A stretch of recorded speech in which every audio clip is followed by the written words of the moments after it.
গুনাহ যদি আপনারা চিনানবাসী দেখতেন, এই রাতাবাড়ি এলাকার মানুষ দেখতো, আশেপাশে এলাকার মানুষ দেখতো, আল্লাহর কসম আমাকে আজকের মাহফিলে বক্তা বানায় বসাইতেন না, আমার ওয়াজ শোনার জন্য আপনারা এত মানুষ আসতেন না। ওই আল্লাহ এত দয়াবান, আমার জীবনের গুনাহগুলো গোপন করে রাখছেন।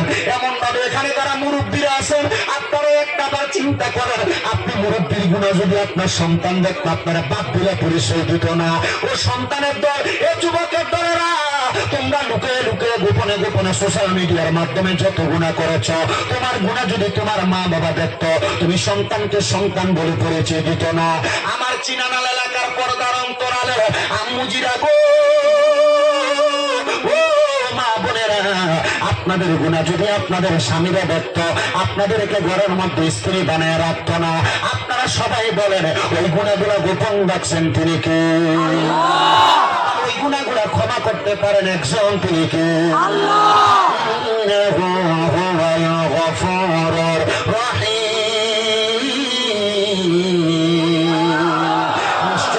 আল্লাহ যিনি ক্ষমাশীল এবং দয়ালু। আসেন বাবারা, এই জীবনে এত গুনাহ করার পরে একটা বারও তো আপনি চিন্তা করলেন না, আপনার দুনিয়ার কাপড়ের মধ্যে যখন ময়লা লাইগা যায়, আপনি এটাকে কত সুন্দর সার্ফ এক্সেল দিয়ে ধুয়ে ফেলেন, আপনি কত সুন্দর সাবান দিয়ে ধুয়ে ফেলেন। কিন্তু মুসলমান, আপনার আমার কলবের মধ্যে কত ময়লা লাগলো। এখানে অনেক মানুষ আছেন কানপুর সাহেবদের ভক্ত, অনেকে আছেন ফুলতুলি সাহেবদের ভক্ত, অনেকে আছেন লতিফিয়া দরবারের ভক্ত, বিভিন্ন জায়গায় বিভিন্ন আশেকান ভক্তবৃন্দুরা এসেছেন, যে সেই দরবারের সেই তরিকা গ্রহণ করেছেন। আপনারা সবাই জানেন, আমরা মুসলমান এবং সকল বান্দাদের বাম স্তনের 2 আঙ্গুল নিচে সাদা একটা গোস্তের টুকরা, যেটার নাম হলো লতিফে কলব। ওই লতিফে কলবের মধ্যে আমরা একটা গুনাহ করলে একটা দাগ পড়া যায়, 2টা গুনাহ করলে 2টা দাগ পড়া যায়। মুসলমান নবীর উম্মতের দল, ওই গুনাহগুলো করার কারণে আমাদের যতগুলো দাগ পড়ে যায়, একটা বার চিন্তা করলেন না আশিক রাসূল ভাই বাবারা, এই গুনাহগুলোর কারণে আপনি যখন অন্ধকার কবরে যাবেন, আল্লাহর দরবারে আপনি জবাবদিহিতা করা লাগবে। কিন্তু মুসলমান, ওই গুনাহগুলোকে আপনি মাফ করাইতে চান না। অবশ্যই আমরা গুনাহগুলো মাফ করাইতে চাই। সাহাবায়ে কেরাম একটা ডাক দিয়ে বলে, নবী গো, ও মায়ার নবী গো, আপনার কাছে আমরা জানতে চাই জীবনের গুনাহগুলো কেমনে মাফ করাইবো।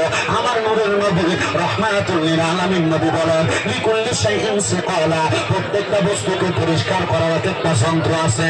মায়ার নবী গো, উম্মতের কলবের ময়লাগুলো পরিষ্কার করার যন্ত্রটার নাম কি? আমার নবী বলেন, ওয়াসিকালাতুল কুলুবি যিকরিল্লাহ, উম্মতের কলবের ময়লাগুলো পরিষ্কার করার যন্ত্রের নাম হলো আল্লাহ পাকের জিকির। এজন্য ডাইনে বামে না তাকাইয়া আল্লাহ পাকের বান্দা, আপনারা সোশ্যাল মিডিয়ার মধ্যে আমাদের অনেক জিকির আজকাল দেখেন, আল্লাহকে স্মরণ করে মুহাব্বতের আওয়াজে জীবনের গুনাহ মাফ করানোর জন্য একসাথে এক আওয়াজে জবান খুলে জোরে জোরে আল্লাহর জিকির করেন, আল্লাহ আল্লাহ আল্লাহ আল্লাহ আল্লাহ আল্লাহ আল্লাহ আল্লাহ আল্লাহ আল্লাহ একবার আর বাবলি না রে তো হইব রে মহরম মারহাবা। আল্লাহ আল্লাহ আল্লাহ, তুমি মারিলে সঙ্গের সাথী পাইবি নায়ক জামান, পাগল মন একবার আর বাবলি না রে তো হইব রে মহরম। মাশাআল্লাহ আল্লাহ আল্লাহ আল্লাহ আল্লাহ মহরে হটা তাকদিন আজরাইল, ফাঁসি দেব তোমার গলে, শেষ করিব তোমরা রে জীব মন মনরে। মাশাআল্লাহ, কবরে সঙ্গের সাথী, ওই কবরে সঙ্গের সাথী নবী নবী আগল মন একবার আর বাবুলি না রে তো হইব রে মরণ। মাশাআল্লাহ আল্লাহ আল্লাহ আল্লাহ আল্লাহ আল্লাহ আল্লাহ বন্ধু বান্ধব বাঁচে যত, জানা যায় যাবে শত শত আদার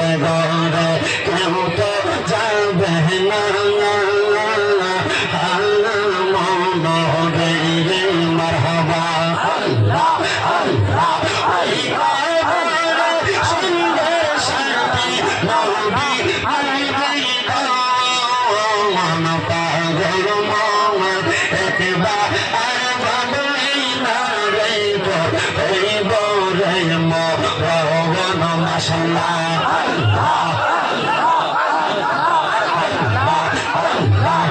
মুর্শিদ মুর্শিদ কই গাই আমরা ভুমার সেনা নয়নে মুর্শিদ মুর্শিদ কই গাই আমরা ভুমার সেনা নয়নে আমার বলি বাবু মুর্শিদ কে মনে মাশাআল্লাহ আল্লাহ আল্লাহ আল্লাহ আল্লাহ আল্লাহ ভালোবাসি পাগলের মতো মন মনে চাইলে এই পাগল মন ছুটে গত কবন মাশাআল্লাহ আল্লাহ আল্লাহ সমাজে কলঙ্কি আমি গলাই কলঙ্কের মালা মুর্শিদকে মনে মাশাআল্লাহ আল্লাহ আল্লাহ আল্লাহ তোমরা কি হারানোর বেটা মনে রাতের দিনে বলে বলবো না মুর্শিদ তোমায় কোনো দিন মাশাআল্লাহ আল্লাহ আল্লাহ আল্লাহ আল্লাহ আল্লাহ করলাম করে হার বলাই লইয়া ডাকিনি দয়াল তোমারে আমারে বলিবার মুর্শিদ কে মনে মাশাআল্লাহ আল্লাহ আল্লাহ আল্লাহ আল্লাহ আল্লাহ আল্লাহ আল্লাহ আল্লাহ লা ইলাহা ইল্লাল্লাহ মুহাম্মাদুর রাসূলুল্লাহ সাল্লাল্লাহু আলাইহি ওয়াসাল্লাম সবাই পড়ে সাল্লাল্লাহু আলাইহি ওয়াসাল্লাম একটা জবান বন্ধ রাখবেন না জবান করে উচ্চ কণ্ঠে জোরে জোরে পড়েন আলহামদুলিল্লাহ আমার চিনানাল এলাকার বাবাজিরা বন্ধুরা রে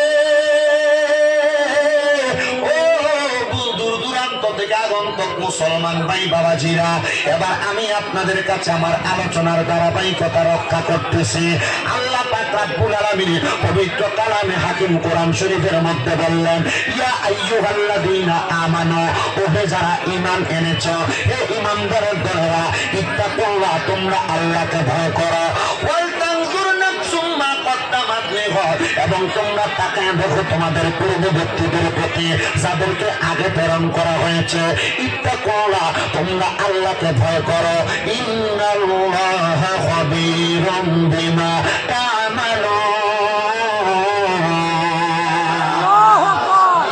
আল্লাহ তোমাদের মনের খবর জানে আপনারা বলেন আল্লাহ আমাদের মনের খবর জানে কি জানে না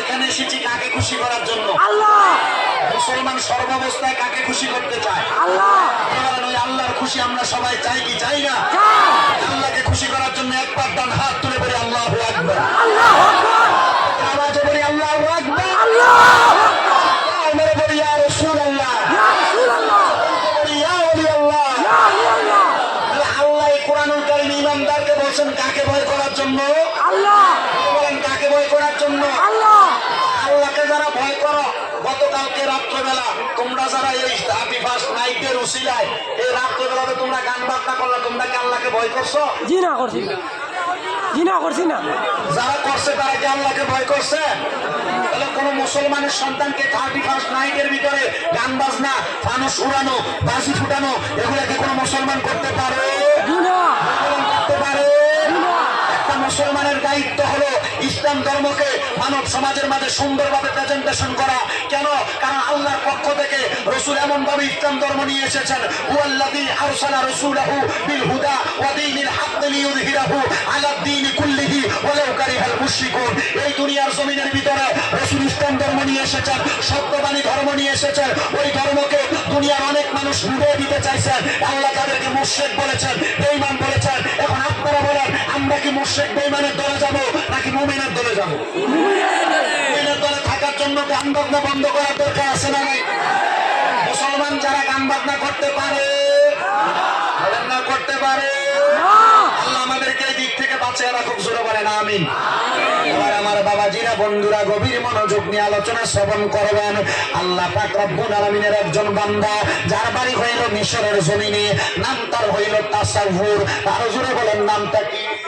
তাসাউর নামক আল্লাহর বান্দা দুনিয়ার জমিনে এখনো আসেন নাই। তাসাউরের বাবার নাম হলো হযরতে আব্দুল্লাহ, তাসাউরের মায়ের নাম হইল হযরতে যায়েদা।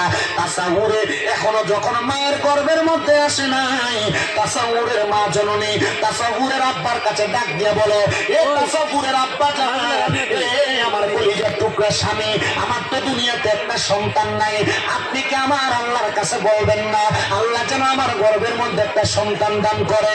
ওই স্বামী আব্দুল্লাহ ডাক দিয়া কয়, হে আমার স্ত্রী যায়েদা, তোমার গর্ভের মধ্যে কোনো সন্তান নাই, তুমি কেন একটা সন্তানের জন্য কান্না করো? ওই মহিলা ডাক দিয়া বলে, স্বামী গো,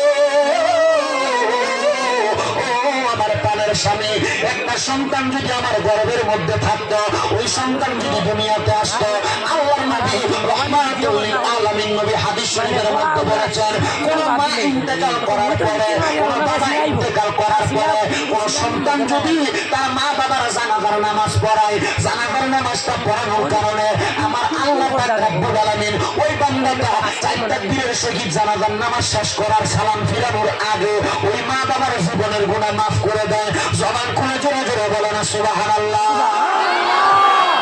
আমার আসাম রাজ্যের বাবারা, আমার আসাম রাজ্যের বন্ধুরা, পর্দার অন্তরালের মা বোনেরা, চিন্তা করেন ওই মহিলা মাথার মধ্যে কি নিছে। একটা সন্তান যদি আলেমে দিন হয়, একটা সন্তান যদি এলমে দিন অর্জনকারী হয়, একটা সন্তান যদি মাওলানা হয়, একটা সন্তানকে যদি মিয়া সাবাবি বানান, ওই সন্তান জানাজার নামাজ পড়াইলে আল্লাহ তার মা বাবারে কবরে রাখার আগে জীবনের গুনাহগুলো মাফ করে দিব। এবার ওই স্বামী হযরতে আব্দুল্লাহ ডাক দিয়া বলে, স্ত্রী গো, তোমার গর্ভের মধ্যে সন্তান হয় না, এটা তো আমার কোনো কিছু করার নাই, তুমি আল্লাহর কাছে একটা সন্তান কামনা করো। আপনারা বলেন বাবারা, আমার আল্লাহর কাছে সন্তান কামনা করলে আমার আল্লাহ সন্তান দিতে পারে কি পারে না? পারে। বলেন না, পারে কি পারে না? পারে। এবার ওই স্ত্রী বলে, স্বামী, হ্যাঁ আমার আল্লাহ পারে, কিন্তু আমি কেমনে চাইবো? আল্লাহকে তো আমি ভালো করে ডাকতেও জানি না। ও মুসলমান, আল্লাহকে আল্লাহ বলে ডাকেন, আবার হারামও খান, আল্লাহকে আল্লাহ বলে ডাকেন, সুদও খান, আল্লাহকে আল্লাহ বলে ডাকেন, আবার ঘুষও খান, আল্লাহকে আল্লাহ বলে ডাকেন, মানুষের সম্পদ দখল করে খান, আল্লাহকে আল্লাহ বলে ডাকেন, মানুষের টাকা মেরে খান, আল্লাহকে আল্লাহ বলে ডাকেন, আবার মিথ্যা কথা বলেন। আপনারা বলেন মিথ্যাবাদী, সুদ করে, হারাম করে, পরের সম্পদ খাওয়েন না, ওই মানুষটার দোয়াকে আল্লাহ কোনোদিন কবুল করে না? না, আমার আল্লাহ ওই মানুষগুলার দোয়া কবুল করে না। মুসলমান ইমানদারের দলেরা, ও নবীর উম্মতের দলেরা, এবার ওই মহিলা বলে, ও আল্লাহ গো, আপনারা তো আমরা কত টাকা ডাকলাম, কিন্তু আমার গর্ভের মধ্যে আপনি একটা সন্তান দান করলেন না। বলে কেমনে ডাকবে? আমার আল্লাহ সন্তান দিব। এবার একজন ইমাম সাহেবের কাছে, একজন বড় হুজুরের কাছে, একজন বড় মুকাল্লিদের কাছে প্রশ্ন করলেন, এ হুজুর গো, আমি তো আল্লাহকে কত টাকা ডাকলাম, আল্লাহ আমার একটা সন্তান দান করে না, আজকে 20 বছর আমার গর্ভের মধ্যে কোনো সন্তান নাই। বলে তাইলে তুমি আল্লাহকে আরেকটা মাধ্যমে ডাকো। বলে কিভাবে? ইবাদতের মাধ্যমে। 5 ওয়াক্ত নামাজ, ফজর, যোহর, আসর, মাগরিব, এশা, এই ইবাদত ছাড়া আরেকটা ইবাদত আছে। বলে কোন ইবাদত? বলে ইবাদতের নাম হইল ওয়া মিনাল লাইলি ফাতাহাজ্জাদ বিহি নাফিলাতান লাকা আসা আইয়াবাসাকা রাব্বুকা মাকামান মাহমুদা।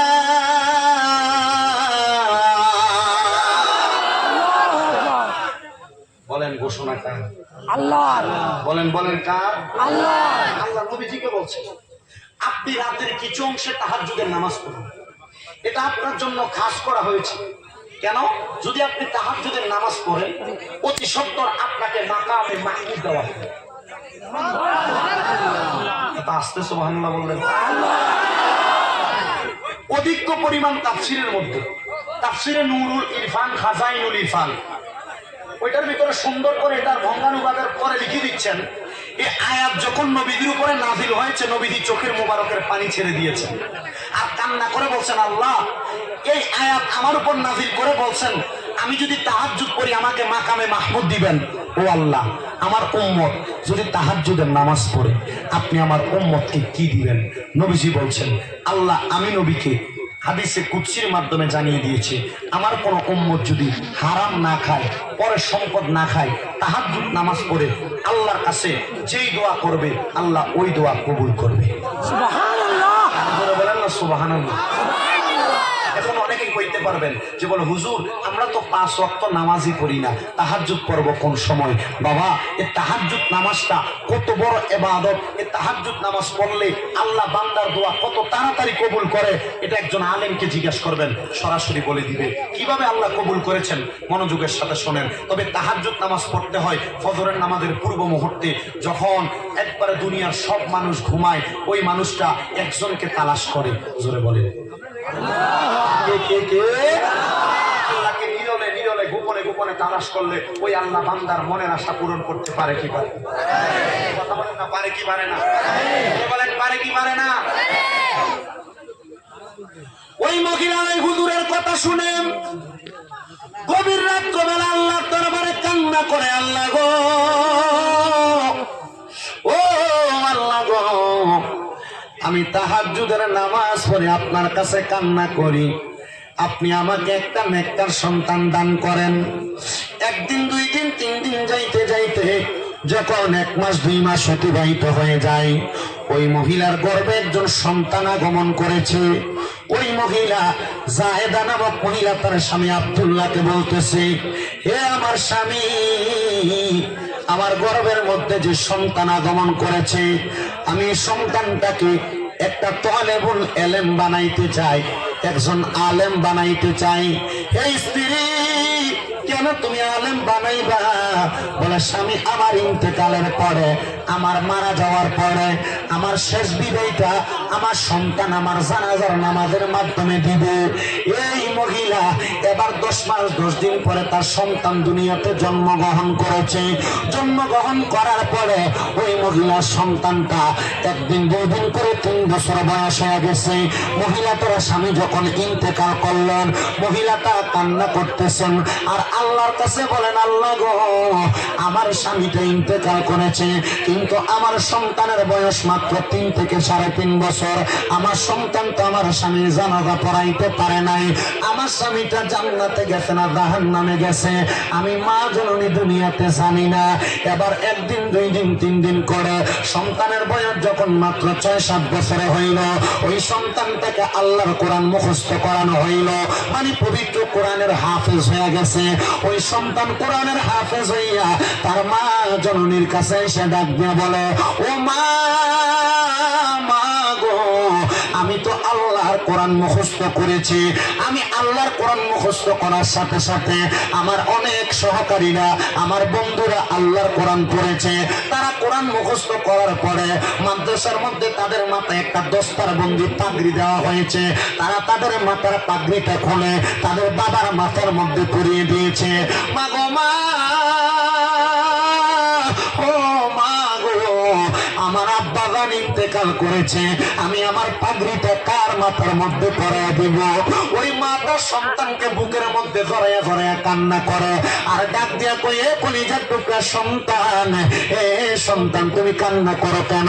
তোমার আব্বা তো ইন্তেকাল করেছে, তোমার আব্বা কবরে কেমন আছে জানি না, তবে সন্তান তুমি আমার আল্লাহর কাছে কোরআন মুখস্থ করার পরে বেশি বেশি আল্লাহর কোরআন তেলাওয়াত করে করে দোয়া করো, আমার আল্লাহ তোমার মা বাবার কবরে, তোমার মায়ের বাবার কবরে আযাব মাফ করে দিবে।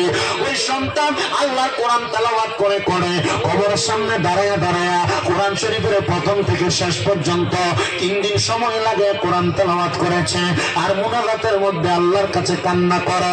এমন টাইমে ওই জায়গার মধ্যে দিয়া পরমাপের একজন আল্লাহর অনে, যার নাম হইল হযরতে আব্দুল্লাহ মারিফ কারকি রহমাতুল্লাহ আলাইহি, উনি যাওয়ার সময় লক্ষ্য করে দেখেন ওই বান্দাটা কবরের পারে দাঁড়ায় দাঁড়ায় মুনাজাতের মধ্যে কান্না করতেছে। আল্লাহর ওলি ডাক দিয়ে বলে, এই সন্তান তুমি কেন মুনাজাতের মধ্যে কান্না করো? সন্তান ডাক দিয়ে কই, হুজুর আমার আব্বা জানার বড় শখ ছিল আমি আলেম হব, আমার বাবার জানাজার নামাজ পড়াবো, কিন্তু আমার আব্বা আমার 3.5 বছর বয়সে ইন্তেকাল করেছে। আজকে আমার 7 থেকে 8 বছর বয়স, আমি সন্তান আল্লাহর কোরআন মুখস্থ করেছি। হুজুর মাথার পাগড়িটা আমি আমার আব্বা জানবে পড়ায় দিতে পারলাম না। হুজুর আমার মনের মধ্যে বড় কষ্ট, কিন্তু আমার মায়ের মনে আরেকটা কষ্ট। আমার মা মনে মনে চিন্তা করে আমার বাবা যে ইন্তেকাল করবো, আল্লাহ আমার আব্বা জানের কবর আযাব মাফ করছে কিনা। ওই হুজুর ডাক দিয়ে কয়, বাবা আব্বা কবরের মধ্যে জান্নাতে আছে না জাহান্নামে আছে, এইটাতে তোমার মা তোমার দেখাইতে পারবে না, তোমার আব্বা তোমার দেখাইতে পারবে না। আমার সাথে চলো। উনি কোনো সাধারণ মানুষ না, উনি একজন হক্কানি আল্লাহর ওলি। কি কি কি হক্কানি আল্লাহর ওলি। হক্কানি আল্লাহর ওলিরা চাইলে অনেক কিছু দেখাইতে পারে কি পারে না? ধরে বলেন না, পারে কি পারে না? ওরে 36 বছরে কেহ বায়না করি কানা, আমার 6 মাসের কালের দয়াল পাইতে 16 আনার দয়াল পাইতে 16 আনা। তুমি যারে ইচ্ছা তারে দিয়া বসাও তৌহিদের মেলা, যারে ইচ্ছা তারে দিয়া বসাও তৌহিদের মেলা। কেউ বুঝিতে পারে না রে পীর মুর্শিদের খেলা, আরে ওলি আল্লাহর খেলা। কেউ বুঝিতে পারে না রে ওলি আল্লাহর খেলা, আরে পীর মুর্শিদের খেলা। আল্লাহর ওলির ক্ষমতা সাধারণ চোখ দিয়ে বোঝা যায়, সাধারণ দিন দিয়ে বোঝা যায়। এজন্য আল্লাহর ওলিদের সামনে বেয়াদবি করতে খুব সাবধান। আমি দেখেছি যখন আমি আসলাম কানপুর সাহেব কেবলা আব্দুল বাসির চৌধুরী হুজুরের সামনে আপনারা কত সরগম ভাবে কথা বলেছেন। আমাকে দেখছেন কথা বলতে, আমি আমার ওনাকে চেয়ারে সাইডে বসতে দিই না। কেন জানেন? কারণ ওনারা আল্লাহর ওলির বংশধর, আল্লাহর ওলির সাহেবজাদা, ওনাদের সম্মান আছে, ওনাদের তাজিম আছে। এই জন্য ওনাদেরকে বেশি বেশি সম্মান করার কথা বলেছেন স্বয়ং আমার আল্লাহ, ওনাদেরকে সম্মান করার কথা বলেছেন আমার রাসূল। আল্লাহর ওলি যারা, ওলামাই কেরাম যারা, তাদেরকে সম্মান করা লাগবে। আর যদি সম্মান না করেন, আল্লাহ নিজের ঘোষণা, মান আদালি ওলিয়ান ফাকাদ আযামতুহু বিল হারব। যারা আল্লাহর ওলিদের সাথে বেয়াদবি করে অথবা আল্লাহর ওলিদের সাথে কোনো দিক বিবেচনা না করে উল্টাপাল্টা কাজ করে, আল্লাহ তাদের সঙ্গে যুদ্ধের ঘোষণা দেয়। আচ্ছা বলেন, আল্লাহর সঙ্গে যুদ্ধ করার ক্ষমতা আমাদের আছে? নাই। আছে? নাই। আল্লাহর কোন ওলির সাথে বেয়াদবি করা যাবে না। ছেলে বাবার কবরের সামনে 3 দিন কান্না করছে, বলেন কয়দিন? আর আজকের পোলাপান মা বাবা মারা যাওয়ার পর 4 দিন 40 দিন যাওয়ার পর বছর পরে একবার মা বাবার কবরের সামনে যায় না। বলেন আছে না নাই? আছে। এমন হয় কি হয় না? আল্লাহ আমাদেরকে বোঝার তৌফিক দান করুন। গভীর মনোযোগ দেন, অন্তরের কান লাগে শুনবা। ওই সন্তানকে যখন আল্লাহর ওলি তার সাথে নিয়ে যায়, সন্তান বলে, হুজুর কেন আপনি আমাকে আপনার সাথে নেন? হুজুর ওই সন্তানটাকে ওনার খানকার মধ্যে নিয়ে ডাক দিয়ে কয়, বাবা এটা হলো আমার একটা ইবাদতখানা, এই ইবাদতখানার মধ্যে তুমি প্রবেশ করো। বলে, হুজুর ইবাদতখানার মধ্যে আপনি কি করেন? আল্লাহর ওলি বলে, আমি মুরাকাবা করি। হুজুর মুরাকাবা কি? আমি তো জানি না। এখানে যারা তরিকতপন্থী আলেম ওলামা আছে, ওনারা জানে মুরাকাবা কাকে বলে। মুরাকাবা হইল আল্লাহর ইবাদত করার পরে নফল ইবাদত করিয়া আমার আল্লাহর কাছে চক্ষু বন্ধ করে ভবিষ্যতের এবং নিজের প্রাপ্ত কোনো বিষয়ে আল্লাহর কাছে চাহিদা প্রকাশ করা অথবা জানার চেষ্টা করা, এটার নাম হইল মুরাকাবা। বলেন এটার নাম কি? কাবা, মুরাকাবা। মুসলমান রে, আমার চিনা নালের বাবারা, আশেপাশে এলাকার যুবক ভাইয়েরা, মুরব্বী বাবাজিরা, ওই আল্লাহর বান্দাটা এবার আল্লাহর ওলির সামনে রাইখা আল্লাহর ওলির সঙ্গে নামাজ আদায় করতেছে। লক্ষ্য করে দেখা যায় আল্লাহর ওলি সকাল রাত্র শুরুর ভাগ থেকে রাত্রের শেষ ভাগ পর্যন্ত আল্লাহর ওলি দাঁড়ায় দাঁড়ায় নামাজ আদায় করতেছে। এমন ভাবে নামাজ আদায় করে মাত্র 2 রাকাত নামাজ দিয়ে আল্লাহর ওলি সারা রাত্র শেষ করে ফেলেছে। জোরে জোরে বলেন সুবহানাল্লাহ। নামাজ দিয়া সারা রাত্র শেষ করে ফেলেছে, কিন্তু আপনি আমরা যারা মসজিদের মধ্যে যাই, আমরা মসজিদের মধ্যে গেলে মুরগি যেমন ভাবে ঠোকর দিয়ে দিয়ে আদার খায়, আমরা ঠিক এমন ভাবে রুকু সাজদা করে তাড়াতাড়ি বাড়িতে চলে আসি। কথা বলেন না ঠিক না বেটি? আল্লাহর ইবাদত করা লাগবে মনোযোগের সাথে। তাড়াহুড়া করে মসজিদে যাওয়া যাবে না, তাড়াহুড়া করে মসজিদের মধ্যে যদিও যান বের হওয়া যাবে না, তাড়াহুড়া করে মসজিদের মধ্যে যাইয়া উযু করা যাবে না। উযু করবেন আস্তে ধীরে, কারণ উযু হইল নামাজের চাবি, নামাজ হইল বেহেশতের চাবি। উযু যদি না হয় নামাজ হবে না, নামাজ যদি না হয় বেহেশতে পাবেন না। কথা বলে না ঠিক না? এজন্য বাবাজিরা বন্ধুরা, ওযু করবেন সুন্দর করে, নামাজও পড়বেন সুন্দর করে, তাড়াহুড়া করবেন না, ওযু নামাজ সুন্দরভাবে সফলভাবে করবেন। আমার মুসলমান ইমানদারের দল, আল্লাহর বান্দা যখন সারা রাত্র অতিবাহিত করলেন, সারা রাত্র নামাজ আদায় করলেন, আল্লাহর ওলিটা নামাজের সালামটা ফিরাইয়া লক্ষ্য করে দেখলেন তার পাশেই ছেলেটা ঘুমায় আছে। হুজুর ডাক দিয়ে কয়, বাবা ও আব্বা যান, আপনি যে আমার সাথে নামাজ পড়লেন না, আপনি কি ঘুমিয়ে গেলেন? ওই ছেলে কয়, হুজুর আমি দেখলাম আপনি প্রথম রাকাত থেকে দ্বিতীয় রাকাতে যাওয়ার আগে অনেকক্ষণ পর্যন্ত নামাজে কেরাত করতেছেন, আপনি নামাজ শেষ করতেছেন না। বলে এমনি কি আল্লাহ পাওয়া যায়? আল্লাহকে পাওয়ার জন্য কষ্ট করা লাগে। আপনি মনে করছেন আল্লাহ আল্লাহ ডাকলে মনে হয় আল্লাহরে পাওয়া যাইবে? না মুসলমান, আল্লাহকে পাওয়ার জন্য কষ্ট করা লাগে, আল্লাহকে পাওয়ার জন্য রিয়াজত করা লাগে, আল্লাহকে পাওয়ার জন্য ইবাদত করা লাগে। এই জন্য বেশি বেশি ইবাদত করবেন। দুনিয়ার জমিনের মধ্যে আল্লাহকে ভুলে থাকবেন না, আল্লাহর পথ থেকে বেরিয়ে যাইবেন না, কারণ আল্লাহ নিজে ঘোষণা করেছে, ওয়ালা তাকুনু কাল্লাযিনা নাসুল্লাহা ফাআনসাহুম আনফুসাহুম। আল্লাহ নিজেই বলেছেন, ওয়ালা তাকুনু, তোমরা তাদের মতো হয়ো না, কাল্লাযিনা যাহারা নাসুল্লাহা, আল্লাহকে ভুলে গিয়েছে।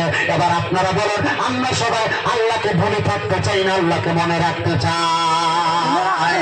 আল্লাহকে যারা মনে রাখে তারা কোনোদিন নামাজ ছাড়তে পারে না, আল্লাহকে যারা মনে রাখে তারা কোনোদিন রোজা ভাঙতে পারে না, আল্লাহকে যারা মনে রাখে তারা কোনোদিন গান বাজনা করতে পারে না, আল্লাহকে যারা মনে রাখে তারা কোনোদিন মিথ্যা বলতে পারে না, আল্লাহকে যারা মনে রাখে তারা কোনোদিন সুদ খাইতে পারে না, আল্লাহকে যারা মনে রাখে তারা কোনোদিন পরের হক খাইতে পারে না। আর যদি খায় আর যদি এগুলো করে, আপনারা মনে করবেন তার ভিতরে আল্লাহর ডর নাই। আল্লাহর ডর যার ভিতরে আছে ওই ব্যক্তি সুন্দর এবং সহজভাবে চলে। কথা বলেন না ঠিক না বেঠে?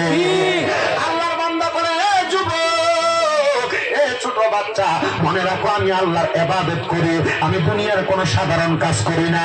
বলে হুজুর গো, আপনি বলেছেন আমার বাবা কবরে কেমন আছে, আপনি আমারে দেখাইবেন। কেমনে দেখাইবেন? আমি তো আমার আব্বা জানতে দেখতে চাই। এবারে ডাক দিয়ে কয়, যুবক শোনে না, আজকে রাতে আমার সঙ্গে আবার নামাজ পড়বা। এবার ওই যুবক নামাজ পড়তেছে, যুবক নামাজ পড়া ওই দিন রাত্রে বেলা ঘুমিয়ে গেছে। এবার তৃতীয় দিন আল্লাহর বান্দা ডাক দিয়ে বলে, এ যুবক শুনে না, তুমি তো 2 দিন নামাজে ঘুমিয়ে গেছো, তাহলে আজকে তুমি ইমামতি করবা, আর আমি আল্লাহর তোমার পেছনে ইক্তেদা করব। সুবহানাল্লাহ, সুবহানাল্লাহ। ইক্তেদা করবে ছোট 7 বছরের বাচ্চা, ইমামতি করবে 7 বছরের বাচ্চা, ইক্তেদা করবে মুসল্লিকে আল্লাহর ওলি। সুবহানাল্লাহ বলবেন না?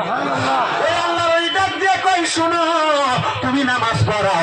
এবার ছোট বাচ্চাটা 2 রাকাত নামাজ আদায় করলেন, 2 রাকাত নামাজ আদায় করা ডাক দিয়ে বলতেছেন, হুজুর গো, ও আমার হুজুর, আমি তো নামাজ আদায় করলাম, আমার আব্বা কবরে কেমন আছে আপনি বলেন না। এবার হুজুর ডাক দিয়ে কই, বাবা তুমি তোমার আব্বা জানের জন্য দোয়া করো। ছোট ছেলেটা আল্লাহর দরবারে হাত বাড়াইলেন আর আল্লাহর কাছে দোয়া করো, রব্বির হামহুমা কামা রাব্বায়ানি সগীরা। আল্লাহ, আমার মা বাবা আমাকে ছোটবেলায় যেমন ভাবে লালন পালন করেছে, আপনি আমার মা বাবাকে কবরে ঠিক তেমন ভাবে লালন পালন করেন। এ দোয়া যখন করলেন, এবার ছেলেটা মার জন্য বাবার জন্য কান্না করে। মা তো বাড়িতে, বাবা তো অন্ধকার কবরে। যখন বারবার বারবার বারবার কান্না করে, কান্না করতে করতে ছেলেটা যখন বেহুশ হয়ে গেছে, এলাকার পোলাপানের মা মরলে কত কান্দা কান্দে, বাবা মরলে কত কান্না করে। কেন কান্দে জিজ্ঞাসা করে দেখো। ওই যুবকটা ডাক দিয়ে বলবে, হুজুর আমি কান্না করি কারণ আমি আমার মারে বড় ভালোবাসি, আমি আমার বাবা জানলে বড় ভালোবাসি। এমন সন্তান আজকের মা ফিরে বসে গেছে, যে সন্তানের আজকে জগতের মধ্যে বাবা নাই। এমন সন্তান আজকের মা ফিরে বসে গেছে, যে সন্তানদের জগতের মধ্যে মা নাই। এ সন্তান রে, আজকের মাহফিলের মধ্যে বৈশা আমি মুসাফিরের সঙ্গে আখিরি মুনাজাতের মধ্যে তুমি তোমার মার জন্য দোয়া করবা। বলো হুজুর আমি আমার মারে বড় ভালোবাসি গো, আমি আমার বাবারে বড় ভালোবাসি। তুমি যেমন ভালোবাসো ওই ছেলেটাও তার বাবারে এমন ভালোবাসি। ছেলেটা কান্না করতে করতে বেহুশ হয়ে গেছে। বেহুশ অবস্থায় ওই ছেলেটা হঠাৎ করে আব্বা আব্বা বলে কান্না করতে করতে সজাগ হয়ে গেছে। আল্লাহর ওলি জিজ্ঞাসা করে, বাবা তুমি কেন আব্বারে ডাকো?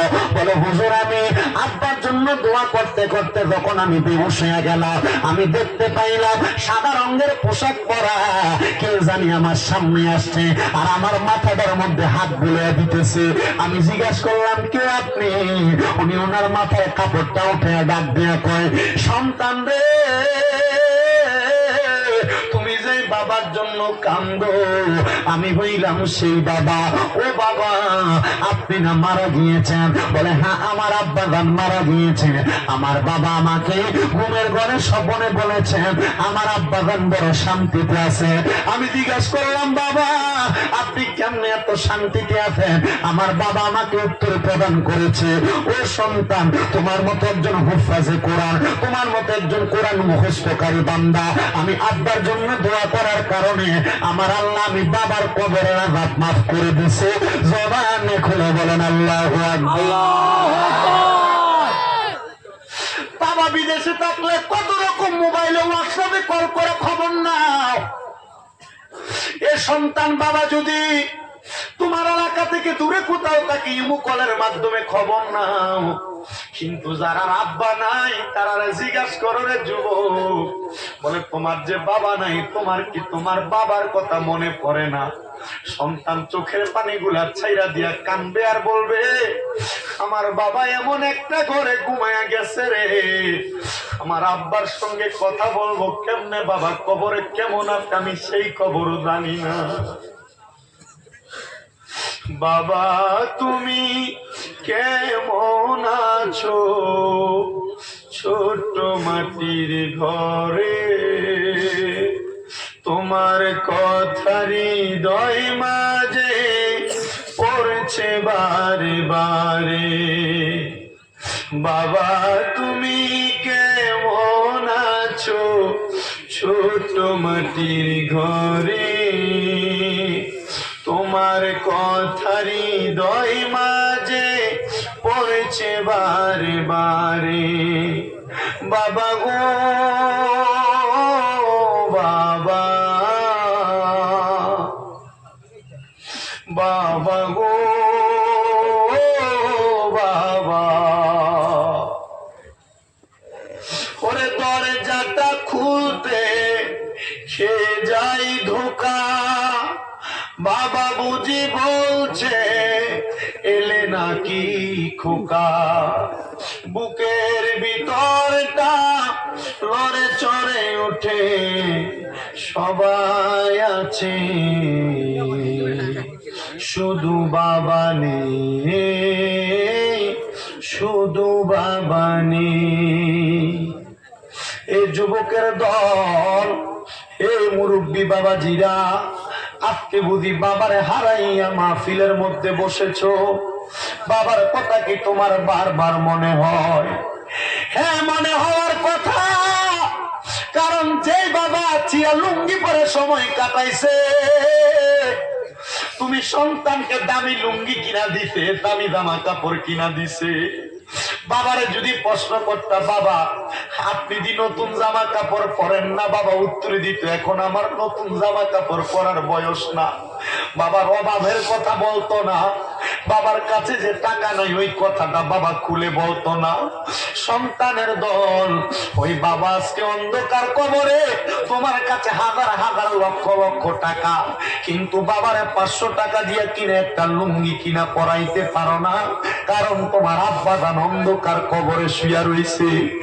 এ যুবক, এ মুরব্বী বাবাজিরা, পর্দার অন্তরালের মা বোনেরা, হে আমার বাবাজিরা, যাদের মা নাই তুমি বুঝি এখন কাঁদতে পারো না, তোমার মা অন্ধকার কবরে, সন্তান একটা বার চিন্তা করো, ওই মা দুঃখিনী তোমারে কত কষ্ট করে মানুষ করছে, ঘরের মধ্যে মা জননী সর্বপ্রথম নতুন খাবারটা তুমি সন্তানকে খাওয়াইছে, আজকে ওই মা অন্ধকার কবরে, তোমার মা জননী ভালো কোনো খাবার খাইতে পারে নাই, কিন্তু সন্তান তুমি হাজার হাজার লক্ষ লক্ষ টাকার মালিক, কিন্তু তোমার মাকে 10 টাকার পান সুপারি কিনা তুমি খাওয়াইতে পারো না, তোমার মারে দামি একটা কাপড় পরাইতে পারো না, কারণ তোমার মা অন্ধকার কবরে। আরে কারে মা কইয়া ডাকবা, কারে আব্বা কইয়া ডাকবা, ওই মা বাবা তো আজকে অন্ধকার কবরে শুয়ে রয়েছে। এমনও সন্তান বসেছে যারা তাদের মা বাপকে জুদা করে দিছে, মা বাপকে ভাত খাওয়ায় না, তারা 4 ভাই 5 ভাই হইলে মা এক বেলায় ঘরে খায়, আরেক বেলা ওই ঘরে খাবার খায়, যদি 4 ভাই হয় মা বাবা এক সপ্তাহে ঘরে খায়, আরেক সপ্তাহে ঘরে খায়। কিন্তু তোমার মা কেন, তোমার বাবা কেন ফকিরের মতো দরজায় ওই দরজায় ছায়া ছায়া খাওয়া লাগবে? তোমার মা বাবা 7 দিনের বেশি 8 দিনের দিন তোমার ঘরের দরজায় গেলে তুমি মুখ দিয়ে বলো আজকে আমার ঘরে না, ওই ঘরে খাবার। সন্তান তোমার জীবনটা ব্যর্থ যে তুমি তোমার ইনকামের টাকা থেকে তোমার মারে না খাওয়াইতে পারো। এমন সন্তান আছে রে, ভাত খাইতে কষ্ট হইতো, জীবন চলতে কষ্ট হইতো, মা বাবা তার মাথার পার গাম মাথার গাম পাতার গাম পায়ে পালাইয়া সন্তান তোমার মানুষ করছে, কিন্তু আজকে তোমার হাজার হাজার লাখ লাখ টাকা তুমি তোমার মারে এক রূপা ভাত খাওয়াইতে পারো না। এই সন্তানের দলেরা যারা তোমার মা বাপকে আলাদা করে দিছ, যাও তোমার পা গুলা পারলে আমার সামনে দাও, আমি স্বামীর দাদা দিব্যা দিয়া তোমার পাও পরিষ্কার করে দিব, কারণ তোমার এই মার মনে কষ্ট দিয়া, বাবার মনে কষ্ট দিয়া স্বামীর দাদা না, এর চাইতে বড় বড় ওলামায়ে কেরামের ওয়াজ শুনলে তোমার কোনো লাভ হবে না, কারণ ওয়াজ শুনবা যে আল্লাহরে খুশি করার জন্য, ও আল্লাহ খুশি হয় তোমার মা বাবার খুশির মাধ্যমে, কারণ আল্লাহর নবী বলেছে রেদার রব্বি ফি রিদাল ওয়ালিদাইন, মা বাবার সন্তুষ্টিতে আমার আল্লাহ সন্তুষ্ট হয়, সাখাতুর রব্বি ফি সাখাতিল ওয়ালিদাইন, আম্মা আব্বার সন্তুষ্টিতে আমার আল্লাহ সন্তুষ্টি হয়। তুমি তোমার মারে ভাত না দিয়া, বউয়ের কথা শুই না মারে ধমক দিলা, বউয়ের কথা শুই না মা বাবার প্রতি অত্যাচার করলা, বৃদ্ধাশ্রমের মধ্যে দিলা, আল্লাহর কসম ওই আল্লাহ তোমার প্রতি নারাজ হয়ে গেছে, ওই আল্লাহ তোমার প্রতি নারাজ হয়ে গেছে। সন্তানের দল আজকে ওয়াদা করবা, বলে হুজুর আমরা আমাদের মা বাবার সঙ্গে যত অন্যায় করেছে এখান থেকে বাড়িতে যাওয়ার পর মা বাবার পায়ে ধরে মাপ চাইবা। ওরে সন্তান, মা বাবার পায়ে ধরে মাপ চাইবা। আজকের মাহফিল কখন কবুল হবে জানি না, তবে একটা কথা বলতে পারি, যখন আগামীকালকে এলাকার বাড়ি থাকা মুরব্বীরা বলবে স্বামীন্দ্ররা বাংলাদেশ থেকে আইসা আমাদেরকে ওয়াজ শোনায় গেছে, আর আমার সন্তান ওয়াজ শোনার পরে বাড়িতে এসে আমার পায়ে ধরে মাপ চাইছে, বলে হুজুর আমি তো আমার মা বাবার সঙ্গে কোনো অন্যায় করি নাই, আমি কি আমার মা বাবার পায়ে ধরে মাপ চাইবো? হ্যাঁ সন্তান, অন্যায় না করলেও মা বাবার পায়ে ধরে মাপ চাইবা। মা বাবার পায়ে ধরে মাপ চাইলে সন্তানের দাম কমে যায় না, মা বাবার পায়ে ধরলে মাপ চাইলে সন্তানের ইজ্জত কমে যায় না। এই জন্য বাবাজিরা আম্মা আব্বার পায়ে ধরার দরকার আছে না না? আম্মা আব্বার কাছে মাপ চাওয়ার দরকার আছে না নাই? অনেকে বলবে হুজুর আমি মাপ চাইবো দূরের কথা, আমি 2 ঈদে মা বাবার পায়ে ধরে সালামি আমি করি না। আরে কেন করো না? হুজুর আমার কাছে লজ্জা লাগে, আমার কাছে শরম লাগে, এই জন্য আমি আমার মা বাবার পায়ে ধরে সালাম করি না। আর আল্লাহর নবী শিখিয়ে দেয় পায়ে ধরে শুধু সালাম করবা না, মাঝে মাঝে সুযোগ পেলে আম্মা আব্বার কদমের মধ্যে চুমা দিবা চুমা।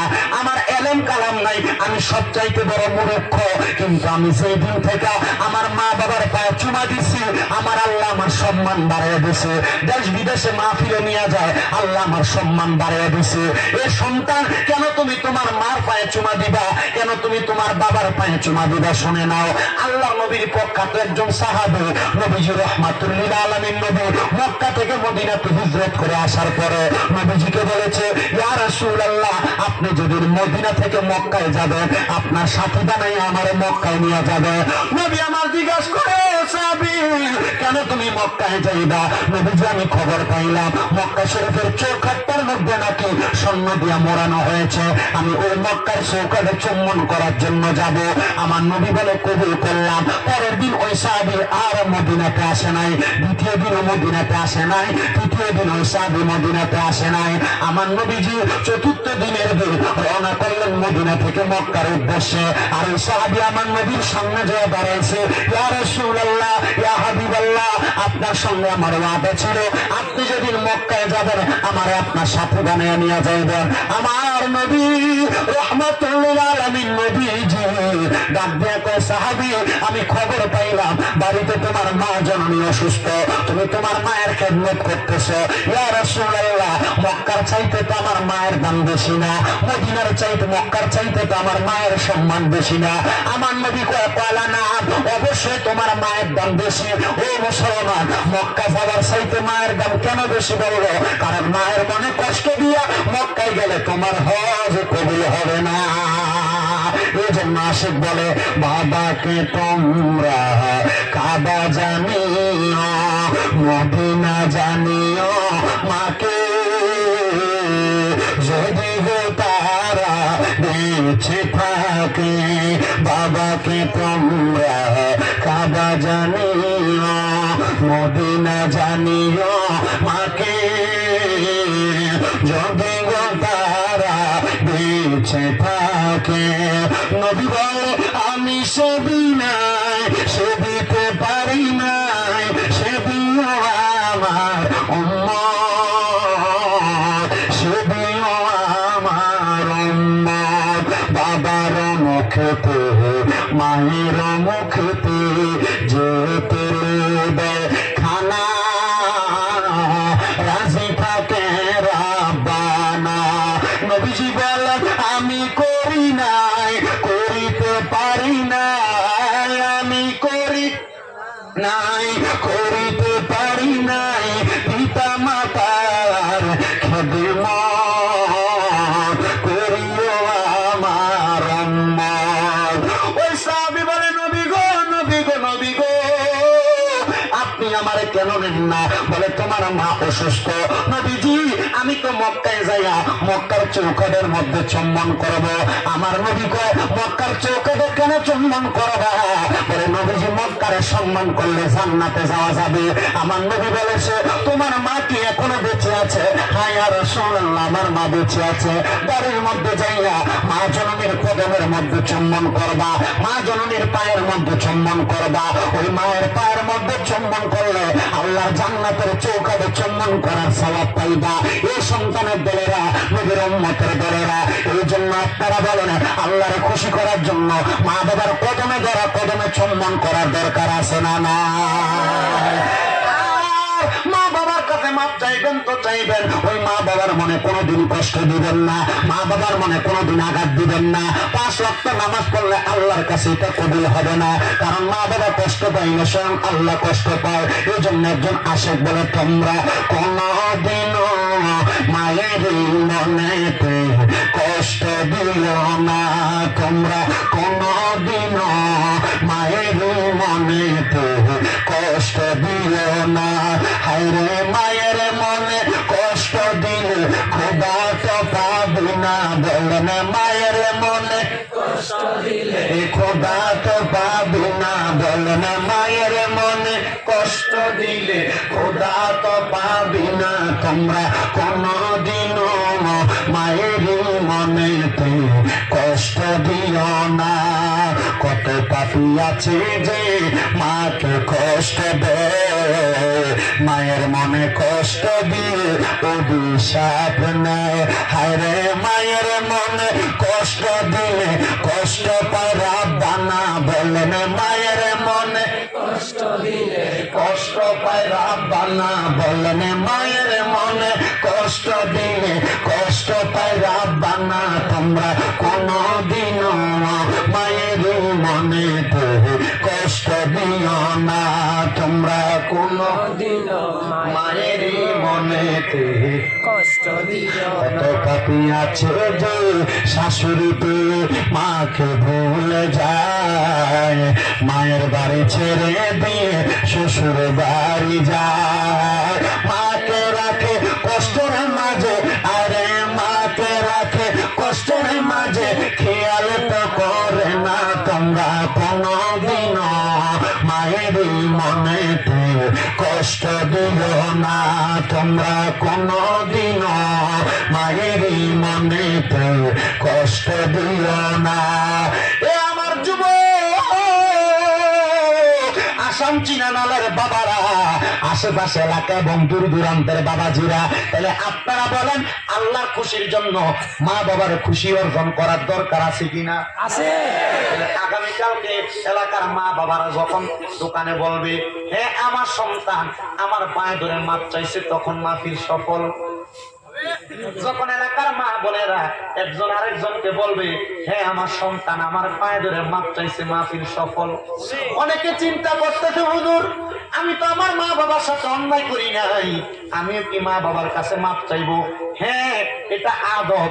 তুমি সন্তান যখন তোমার মা বাপকে সম্মান করবা, তোমার দেখা দেখি তোমার সন্তান তার মা বাবাকে তোমাকে সম্মান করবে। এজন্য আমি আপনাদের কাছে কয়েকটা বিষয় বললাম। 1 নাম্বার আল্লাহকে ভয় করার কথা, 2 নাম্বার তাহাজ্জুদ নামাজ পড়ে আল্লাহর কাছে কোনো কিছু চাইলে আল্লাহ তা দিয়া দেয়। কথা বলেন না ঠিক না বেঠি? আরেকটা সন্তানকে আলেম বানাইলে ওই আলেম সন্তান দোয়া করলে আল্লাহ তার দোয়া কবুল করে। আর 4 নাম্বার মা বাবা যদি ইন্তেকাল করে সন্তান দোয়া করলে আল্লাহ ওই সন্তানের মা বাবার কবরের আযাব মাফ করে।